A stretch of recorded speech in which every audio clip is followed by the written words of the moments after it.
guys, you are watching the In Third Person comic book show. I'm Jet from inthirdperson.com, a website about video games, board games, comic books, and other nerdy pursuits.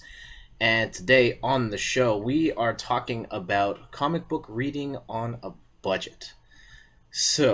When I discovered comic books a couple of months ago, almost a year now, I I got really fascinated by the whole thing. Like, man, I've missed decades of stories. There's all these stories going on right now.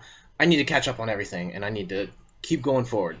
So I kind of went nuts. I bought a whole bunch of books. I was spending hundreds of dollars a month on comic books, and along the way, I kind of got engaged. Now planning a wedding. And some other things have happened in my life where I cannot sustain spending hundreds of dollars a month on comics. And to be like, I've had to make a lot of cuts everywhere. I'm not buying any video games anymore. I'm not buying board games anymore.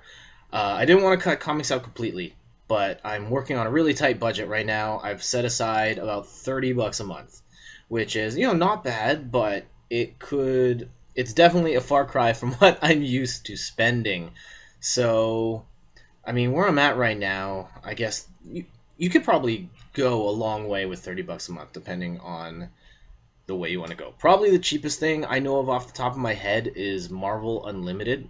So that is a service you can get on your iPad, and basically, I think it's like $7 a month. You get access to their entire back catalog, well, at least tens of thousands of comic books.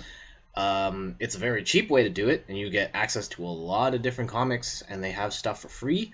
The problem is I hate reading comics on the iPad. There's something about that experience of looking at that screen that just doesn't look right to me. Like, I feel like when you look at it, even when standard size iPad, I think the writing's too small, so I'm constantly pinching and zooming to read all of the different panels.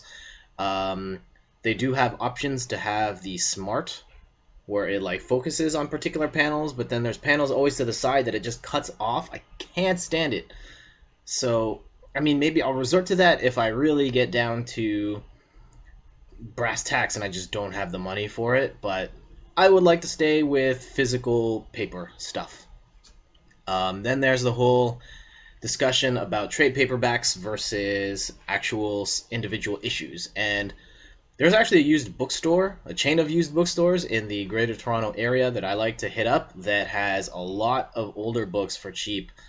In the grand scheme of things, I probably could get more issues that way if I were to go that route. But the selection's not always so great, and what was I gonna say? It's not so great, and they don't usually have the newest stuff. So I'm buying older stuff to catch up on old things. I mean, there's still a lot I have to catch up on, but I've decided to not go that way. So instead, I'm focusing my $30 on a handful of current series that are running right now. And yes, it's probably the least efficient way to spend $30 reading comic books, but the benefits of it, I get to stay current, and that, as someone who's like a big video game fan, who's been following the internet for years, and reading up on news stories, wanting to stay up on the newest, hottest, latest thing, which is, something that permeates throughout my entire existence, being able to be part of the zeitgeist is really important to me. So I've chosen a handful of series that I'm following, and some of these are on the bubble. But here, I've got them all here, and I guess we'll just talk through. Here's what I'm reading. My regular rotation stuff. So, right off the top, Batman, of course. Greg Capullo, Scott Snyder have been doing fantastic work on the Batman series, from the Court of Owls stuff, Death of the Family, Zero Year, and they most recently started Batman Endgame. I don't want to spoil too much of it, but as you can see, the Justice League is attacking Batman for some reason, and this was a pretty awesome introductory issue to whatever is to come. There's all sorts of surprises. Well, there's one big thing. Anyway, Batman's been just a surefire hit, and I caught up on the books, and now I'm starting with the monthly issues here with Endgame. And so Batman, kind of a lock. Also kind of a lock, all new X-Men. X-Men, one of my, if not my favorite comic book franchise. I think they're the only franchise that I've more or less caught up on. From beginning to end, I've read all the major books leading up to this point, at least what I think, and largely what the internet thinks is the major stuff.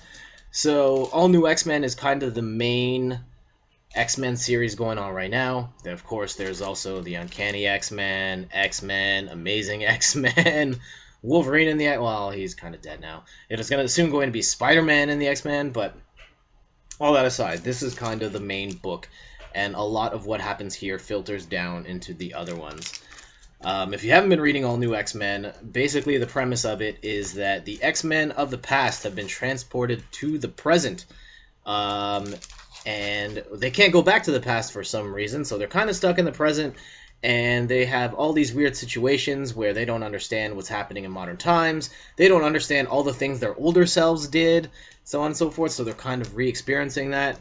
Right now, they're actually stuck in the Ultimate Universe with Miles Morales, so little interesting there. I will say, the first few story arcs are really great. The last one, involving Professor X's son and Mystique's son, it was kind of weak. I'm hoping this is going to turn around here. I probably would still read it, even if this one was kind of weak, because I love the X-Men. But yeah, X-Men also on this list. Another shoe-in, of course, Saga, which is, in short, basically Star Wars meets Romeo and Juliet, two people who are in love, and people are trying to kill them because they're part of rival armies, rival races, and they have a baby together, which shows the fact that these two races can in fact get along, but there's a lot of people that don't want that to happen.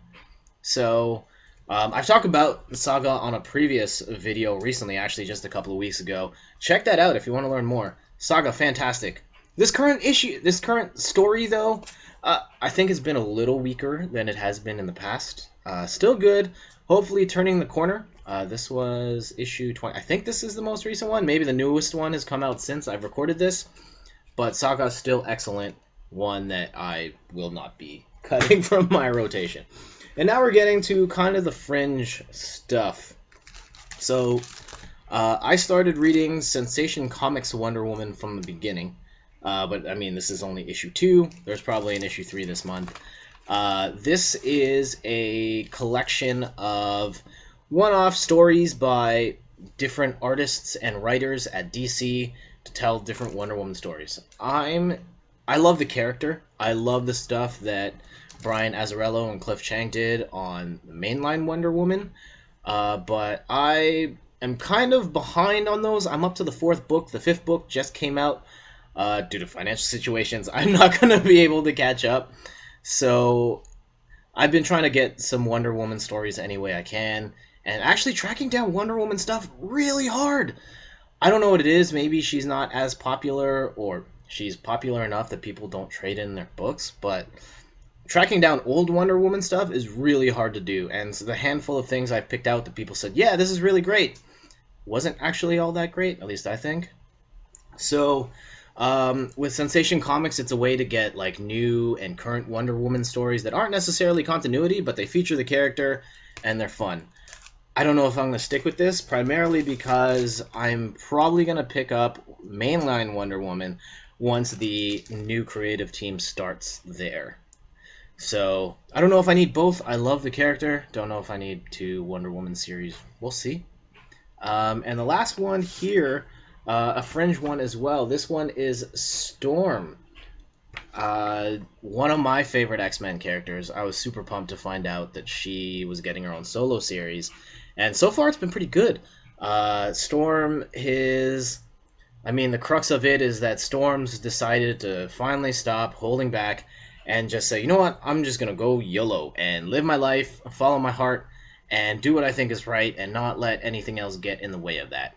And so the first 3 issues were kind of one-off stories dealing with various things in her past. This most recent one, of course, Death of Wolverine.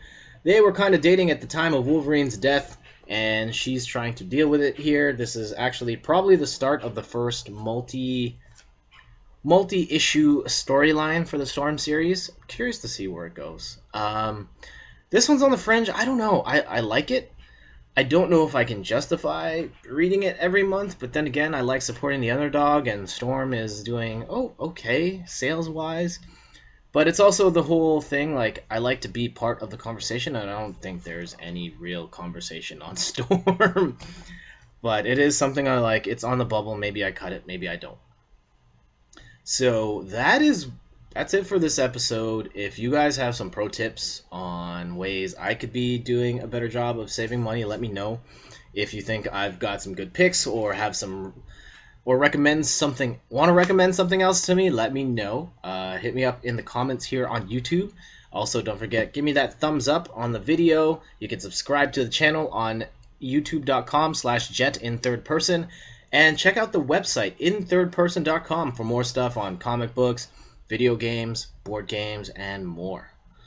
So until next time, I'm Jet from the inthirdperson.com. I even forgot my own name. From the In Third Person Comic Book Show. Thank you guys for watching. See ya!